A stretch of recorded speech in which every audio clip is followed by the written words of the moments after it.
Օրենսդիրը շարունակում է հայտարարագրման ժամկետի վերանայման հարցի քննարկումը։ Այս հարցում իշխանության եւ ընդդիմության տեսակետները խիստ հակասական են։ Իշխանությունը համոզված է, որ հայտարարագրումը պետության եւ քաղաքացու հաշվետվողականության բարձրացման համակարգ է։ Ընդդիմությունը տեսամիջոց է հետագայում հարկային բեռի մեծացման համար։ Այս փոփոխությամբ չենք սահմանափակվելու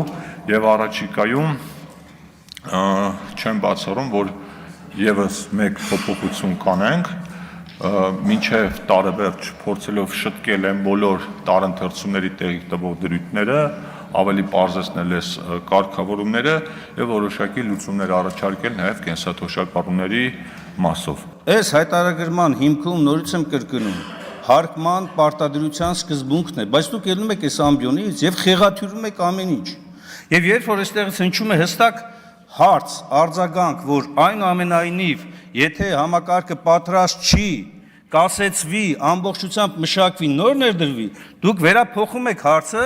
եւ ասում եք, որ ոչ, տեսեք ընդդիմությունը չի ուզում ձեր սոցիալական վիճակը բարելավ, ինչ եք կեղծում։ Գեգամ Մանուկյանը նախորդին դաշնակցության վերաբերյալ հնչած արտահայտություններից է վիրավորված։ Կյանքը ինչ հետաքրքիր բան է։ Ամբողջ կյանքը դաշնակցության շարքերում քո զինակից ընկերների հետ պայքարես հանուն մարդկային արդարության, ցեղասպանության միջազգային ճանաչման։ 2006-ին Ստամբուլում Էրդողանի ներկայությամբ քո ժողովրդի պահանջները բարձրաձայնես։ Գյուլի գալու դեմ քո դաշնակցության համաշխարհային շարքերով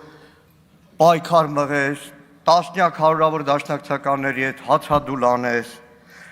Միակ հեռուստաընկերությունը ղեկավարեց, որ ֆուտբոլային դիվանագիտության դեմ էր խոսում, որը ահազանգել էր Տիտերնակաբերդ լույսերն անջատելու, հետո ահազանգել էր ֆուտբոլի մեր զինանշանի վրայի ֆեդերացիայի Արարատի հանելու, որը պարզվավ թյուրիմացության հետևանք է,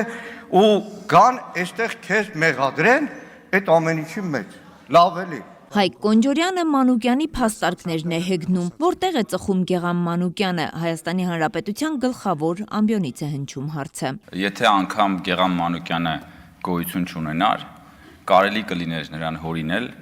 որպեսզի ինքը գա եւ այսօր այստեղ ունենա այն ելույթը, որը ունեցավ, եւ հատկապես անի այն արտահայտությունը, որը արեց, ասում է Արարատը Հայաստանի հավաքականի մարզաշապիկից թյուրիմացաբար է անհետացել։ Ես չեմ հասկանում, ամեն ելույթից հետո, որ թողում դուրս եք գալիս, լավ է, այսօր հետ եք, ինչքան գիտեմ գնում եք ծխելու, չէ՞։ Ձեր ելույթները փաստորեն ձեզ էլ են ծխացնում, այդ պարզ է։ Բայց որտեղ եք ծխում, պարոն Մանուկյան, որովհետև ես գիտեմ, որ դուք դրսում համենայն դեպս չեք ծխում, որտեղ բաց տարածք, այսինքն դուք ծխում եք ազգային ժողովի շենքի տարածքում։ Որտեղ եք ծխում, արգելված տարածքում եք ծխում։ Ազգային ժողովում մթնոլորտը լարված է, Ալեն Սիմոնյանը միջամտում է հարկադիր ընդմիջումով։ Դե դուք ձեր մեջ ներքին վեճ ունեք դաշնակցականներով, Հայաստան դաշինքի մնացած անդամներն պլեն են ընկել այս խոսակցության։ Չէ, չեք կարա։ Այդտեղից անընդհատ խոսում եք։ Տեղից անընդհատ խոսում եք։ Ինչ ձևի խոսում է, նույնը ստանում է պատասխան։ Դու էլ կանգնած մնա խես նստում։ Կանգնած մնա խես նստում։ Անջատեք եթեր, ընդմիջում 20 րոպե։ Թե ինչպես կարող է պարզ նախագիծը թեժ կրքեր բորբոքել, ընդմիջումից հետո Բաբկեն Թունյանը եզրափակիչ ելույթով է շարունակում։ Հիշեցնում է հայտարարագրերի ներկայացման վերջնաժամկետն այս տարի երկարաձգվել է մինչև նոյեմբերի 1-ը, մյուս տարի եւս, իսկ դրանից հետո վերջնաժամկետ կսահմանվի հուլիսի 1-ը։ Պարոն Մինասյան, ես ձեզ շուտվանից եմ ճանաչում։ Միշտ հարգանքով եմ վերաբերվել, բանկախ ամեն ինչի շարունակում հարգանքով վերաբերվել։ Բայց համ խոսում եք որակումներ տալուց, համ դուք որակումներ եք տալիս, ստում եք, չգիտեմ ինչ։ Ասենք ես չասեցի, չէ՞, օրինակ Տիկին Խամանյանը ստում է, երբ որ ասում էր դատվելու եք հարգելի քաղաքացիներ։ Ուղղակի սխալ գիտես, սխալ ներկայացնում էր։ Խնդրում եմ եկեք այդ կառուցողական ոճի մեջ մնալ։ Հայաստան խմբակցությունը կողմ լինել չի կարող, Արծվիկ Մինասյանը պատճառներն է ներկայացնում։ Իսատ պրատմի լուծումը համակարգը պատրաստ չէ։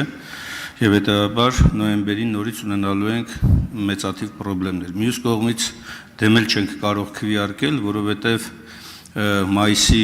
1-ը այն վերջնաժամկետն է սահմանված, որից հետո սկսվելու է այսպես իրավական շղարշով հետապնդումների շարք։ Հետևաբար ելնելով այդ ամենից մենք ձեռնպահ ենք քվեարկելու այս նախաձեռնությանը։ Ի վերջո նախագիծը դրվեց քվեարկության 60 կողմ, 29 ձեռնպահ եւ 1 դեմ ձայների հարաբերակցությամբ որոշումն ընդունվեց։ Համացանցում կայծակնային արագությամբ տարածված լուրերին ի պատասխան, թե իբրև ազգային ժողովում տեղի ունեցած վիճաբանությունը սկսվել է Հայաստան խմբակցության կողմից ներկայացված ցեղասպանության ժխտումը քրեականացնող նախագծի քննարկումների ժամանակ Վլադիմիր Վարդանյանն է հերքում։ Լարումը տեղի ունեցել պարզապես ոչ մի առնչություն չունեցող դեպքի հետ, դրա նշվածի հետ, որովհետև պարզապես ռեպլիկ է հնչել դահլիճից, սա մեկ, եւ երկրորդը պետք է տեղեկացնեմ մեր սիրելի քաղաքացիներին, որ ցեղասպանության հերքումը բավական երկար ժամանակ քրեականացված է Հայաստանի Հանրապետության քրեական օրենսգրքով։ Արևիկ Սարդարյան, Արմալուր։